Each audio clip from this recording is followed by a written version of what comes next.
tumaninah dijaga dalam rukuk. Jangan kita rukuk, ada orang yang rukuk ganteng gitu. Rukuknya begini. Dia tidak mau rukuk betul-betulan. Tidak diterima rukuk seperti itu. Rukuk asal nampak dia sibuk. Begini saja. Sampai kamu tenang. Kata para ulama, tumaninah dalam rukuk bisa kita dapatkan di mana? Paling kurang 3 kali subhana rabbiyal azimi wa bihamdi. Tenang bukan cuma tenang tubuh kita, saudaraku sekalian, tetapi hati ini harus tenang. Kita boleh saja rukuk kadang, tapi tubuh tenang, tapi hati belum tenang.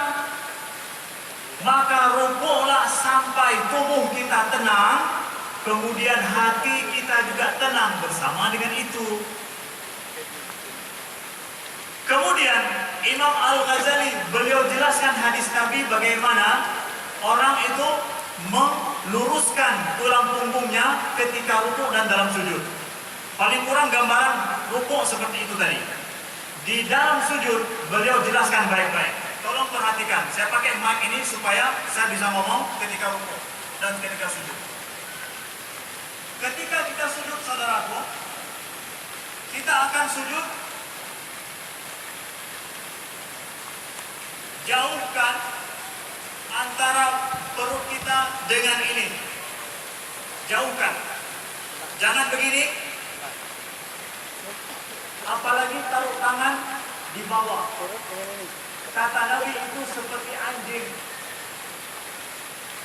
Kata Imam Murtada Az-Zubaydi, beliau bilang bahwa orang yang rukuknya atau sujudnya perutnya dekat dengan pahanya, kemudian tangannya ini adalah ditaruh berdua begini, itu adalah seperti orang yang malas.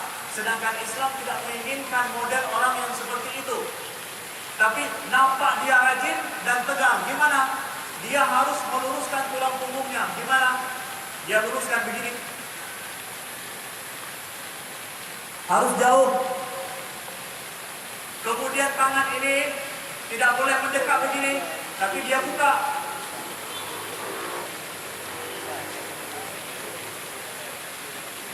Begitu saudaraku sekalian. Perhatikan betul-betul dalam sujud kita dalam sholat. Jauhkan. Ini adalah tegak.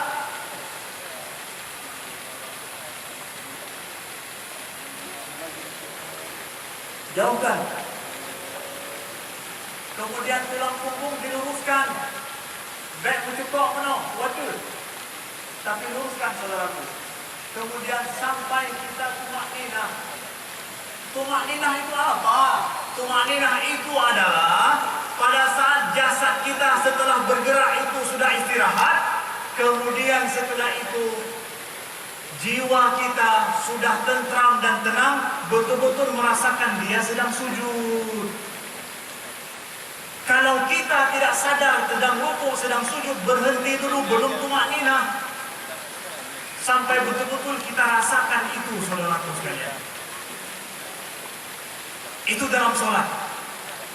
Maka begitu juga ketika kita duduk. Ketika kita duduk juga kita rasakan betul-betul bagaimana kita duduk. Dan itu betul-betul ada dalam niat hati kita setiap perpindahan itu. Itu adalah rangkaian sedikit kita perbaiki model sholat kita, saudaraku sekalian. Kemudian mari lihat. Ketika kita sudah melakukan sholat kita dengan benar, dan kita coba, kita sadar betul-betul dengan apa yang sedang kita lakukan, mari dapatkan khusyuk itu. Itu adalah upaya untuk dapat khusyuk. Lalu khusyuk itu apa, Ustaz? Tidak ada dalam buku fikih dikatakan khusyuk itu adalah bagian daripada rukun sholat. Nggak ada rukun sholat dalam khusyuk itu. Lalu apakah kalau saya tidak khusyuk batal sholat saya?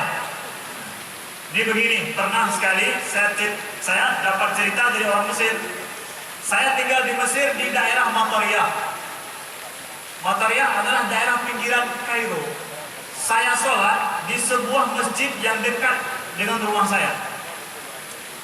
Lalu yang sering sholat di situ adalah para pekerja yang banyak. Jadi suatu ketika sholat di tempat itu, imamnya sholat zuhur. Sholat zuhur 3 rakaat. Tetapi semua yang sholat di situ tidak tahu kalau imamnya sholat 3 rakaat. Yang tahu cuma 1 orang. Dia bilang bahwa imam, nampaknya kita sholat ini 3 rakaat. Ini cerita orang di masjid itu kepada saya. Imam, nampaknya kita sholat 3 rakaat, bukan 4 rakaat. Lalu imam pun tanya pada semua yang hadir, apakah betul kita tadi sholat 3 rakaat? Tidak tahu. Mendung mana betul. Bayangkan satu masjid sholatnya, semua tidak tahu imam sholat 3 rakaat. Gimana sholatnya? Lalu ada satu orang yang bilang, imam, saya tahu betul bahwa kita sholat 3 rakaat bukan 4 rakaat. Dari mana kamu tahu?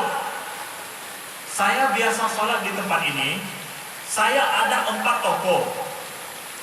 Biasanya dalam rakaat yang pertama, itu saya ingat toko yang pertama. Rakaat yang kedua, saya ingat toko yang kedua.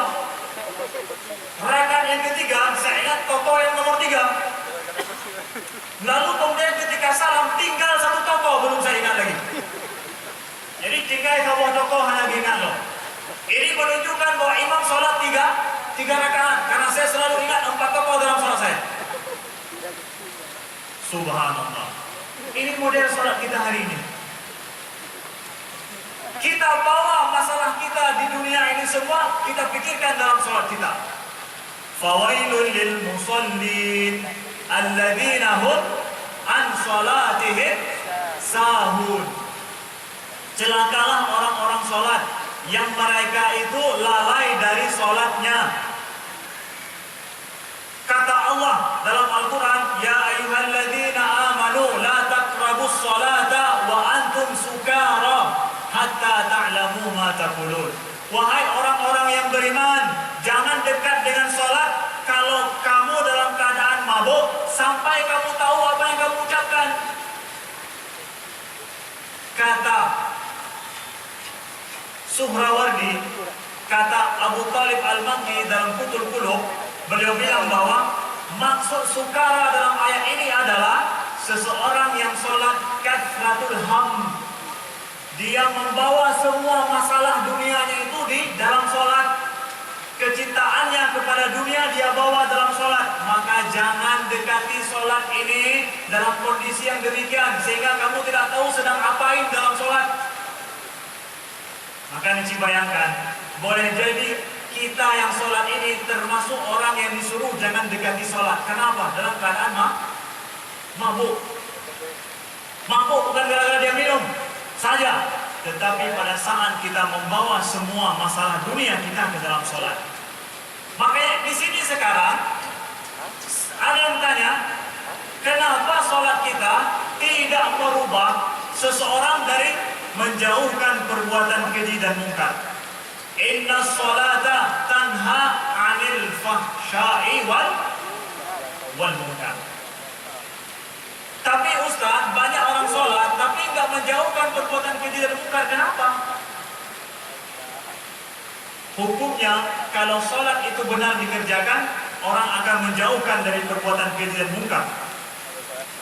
Pernah cerita daripada Nabi SAW, ada seorang sahabat yang sakit perut. Lalu Nabi katakan, iskihi asalan, beri bagi dia madu, kasih madu dia. Diujuk madu oleh Nabi SAW supaya jadi obat sakit perutnya. Lalu setelah dikasih madu, sahabat ini balik besok lagi, ya Rasulullah, madu itu masih buat dia mencret. Madu yang kami kasih itu masih buat dia sakit perut dan mencret.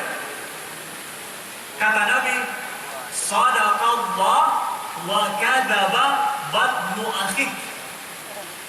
Allah Maha benar, yang bohong itu adalah perut saudaramu itu. Allah Maha benar, karena apa? Allah katakan dalam asal itu, dalam madu itu, fihi syifa'ul linnas, ada obat bagi manusia. Tetapi udah dikasih kok nggak jadi obat, berarti ada masalah dengan perut saudaramu, kata Nabi. Begini juga dengan sholat. Dalam hukum Allah, sholat itu mesti menjauhkan seseorang dari perbuatan keji dan munkar. Itu hukum Allah. Siapa yang melaksanakan sholat dengan sebenarnya, dia pasti akan menjauhkan diri dari perbuatan keji dan munkar. Pasti itu. Tapi kenyataannya tidak demikian, Ustaz. Apakah saya mengatakan firman Allah salah? Atau saya katakan sholat Anda yang salah? Mana yang benar? Firman Allah yang benar, sholat kita yang salah.